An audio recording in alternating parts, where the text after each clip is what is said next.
Molweni, igama lami ndinguNomhlekazi Valentine, also known as Qhawekazi Hlehle, intombi yakwaXhosa.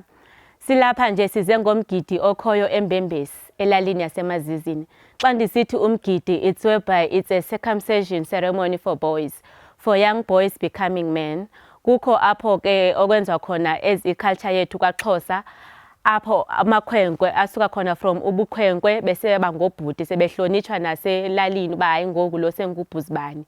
Ke ngoku ke nizawuhamba nathi nibone uba kwenziwa kanjani from ekuqaleni kude kuyofika ekupheleni. Ewe bantu bakuthi ngoba ke basekuqaleni naxelelwa ngale date yanamhlanje. Idate yanamhlanje ke ifikile. Ke ngoku ke silapha emguyweni. Sisemguyweni ke nazi ke impahla.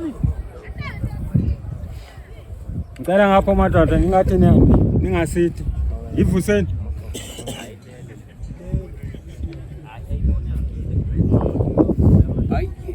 Sikumana apha madoda ukuthi asifuni.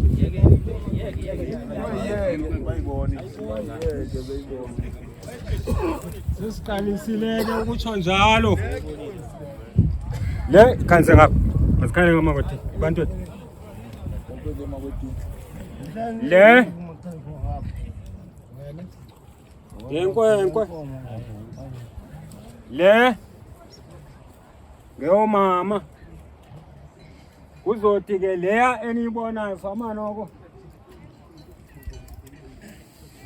Khona oyithilizile yawa. Ngeyomsebenzi. Lo ke esubizele apha ekhaya. Sizo ke nazi ke impahla. Sizawucela ke bakithi abafanisayo bafanise.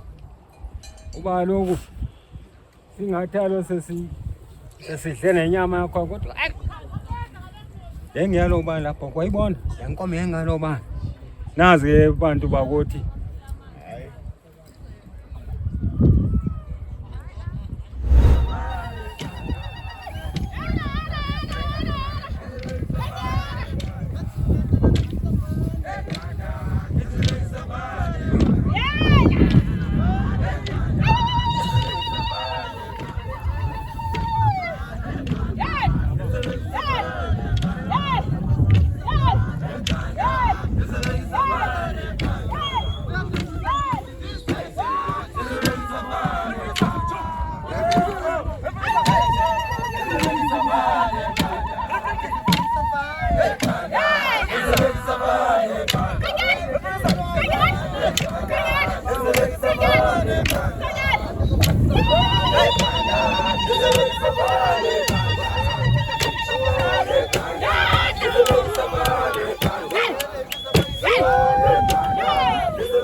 Molo ntombi. Ewe tamkhulu, ndinelani ngutamkhulu bani? Ndinguzwelinjani okasithinta.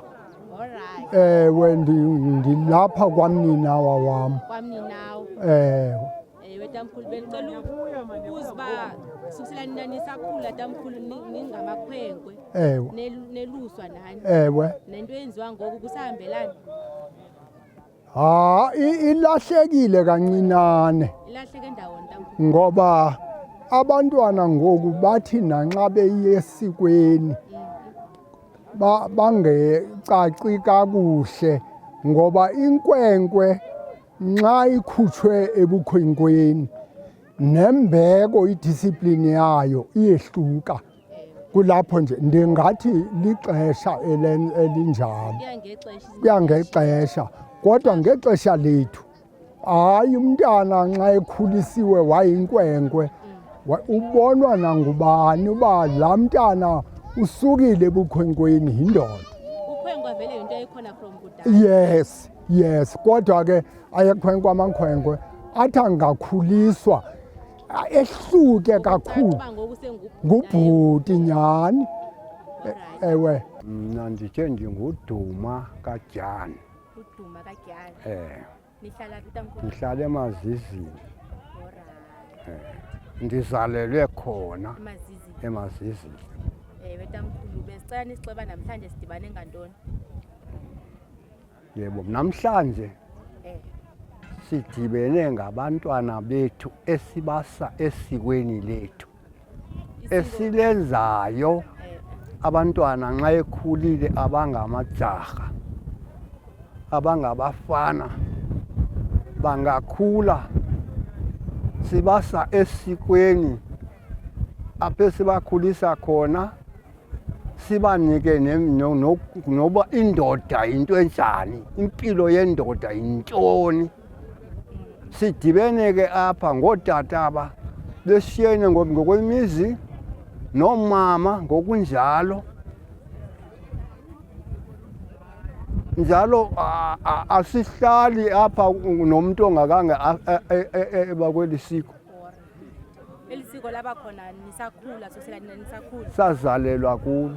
Nazalelwa kulo. Sazalelwa kulo ngoku ndine-85 years ngoku. Siloko sikulo.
Mne igama lami ndinguvelani okandatyana umntambo untetho uJiyani usukela iziduko zami ezo.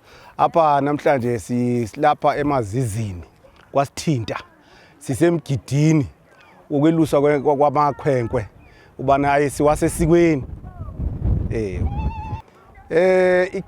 Usiko lethu lisale kusilibambile apha eMbembisi, asiluyekanga kuba loku sikhangele lento le olusiko like lenziwa ngabanye abantu, kodwa kakhulu apha eMbembisi sisaliqinisile, asijiki kulo. Ngelixesheli kwezinyanga ezizo Juni kusiya phambili kulapho esenza khona lo mcimbi wethu lo, sithatha amakhwenkwe lesiwase ehlathini. Umsebenzi lo siqalise ngayizolo uba mawuqale apha. Sizawuthi ke ngoku ke emva kwemini siwase ke ehlathini apha azawuhlala khona. Phaya sawahlalisa inyanga. Inyanga ibenye okanye ibe neveki zibe mbini zibe ntathu, kudependa ngokuthi bona babe sebephile kungakanani. Ngenyanga nxa sebephilile siyababisa baze ekhayeni. Apha eMbembisi sibambene, kukho izixeko eziningi njengoba eMbembisi ku-Ward 3. Ukujonga apha kukho abantu abashiyeneyo abandindi ngendindi abaze apha, siyancedisana. Uba ke siubikile umcimbi bani ukhona, sihambe sibika apho nalapha imizi yonke yalapha eFingo, bayeza ke siphathisane sibambe yonke into elapha yabanjiswana. Yiyo loo nto yenza uba nelisiko lethu lingabeli umva, akekho shenxayo, sonke sabe sibambisana siqhubeka libheka phambili. Kubalulekile ubana lihlale likhona elisikweni, ngoba uba ke saliyeka abazuzazi ubana abangamantoni. Culturally njengoba nalapha eZimbabwe sazi uba isizwe ngesizwe sinesiko lalo, neli lethu isiko silibambile uba maliqhubeke libheka phambili. Asiboni nabantwana nabancinci bayazi ubana apha siyelusa nabo baza kweluka. Naxa nje kunje silusa ke kwenixesha ukutya okumele kube khona, siyalima. Nxa umntana uza kweluka uyazilimela enze yonke into iqhubekela nto injalo kanjalo nje. Xa sefike nje 19 years kusiya phambili siyamfaka esikweni. Nesiyenza abantwana vele. Nesiyenza onibani.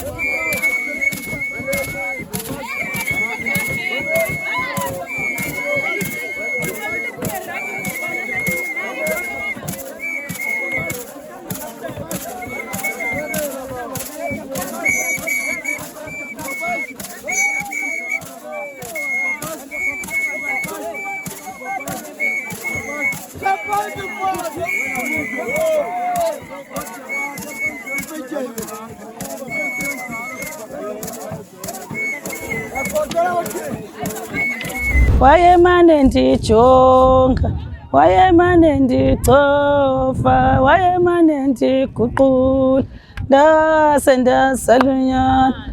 Wayemane ndijonga, wayemane ndicofa cofa, wayemane ndiguqula, ndase ndasalunyana.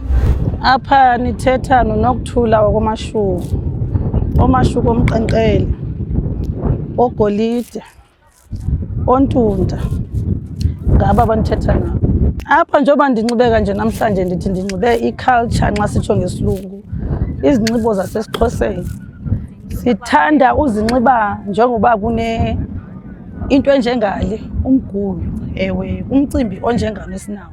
Apha ngesigam kwelusa unyana kamfowethu. Ke mna ndingudadobawo. Ndilapha nje ndingathi umfowethu akakho kodwa mna ndime ndimeleyo.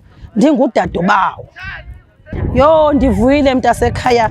Ndivuye kakhulu ngoba ndabeni bona basetshintshe nezenzo, seshintshe yonke into ngoba nxa edlula kula ndawo sabe sikwazi uba yonke into yasekudeni ebukhwenkweni yegqithile. Andithi sesiyaphi? Sesiya kwenye impilo entsha yobudoda.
Ndingumakhulu unina. Madlamini. Unina njani Ewe makhulu, njengoba sisegumeni apha kwenziwa ntoni egumeni? Benza ntoni omama?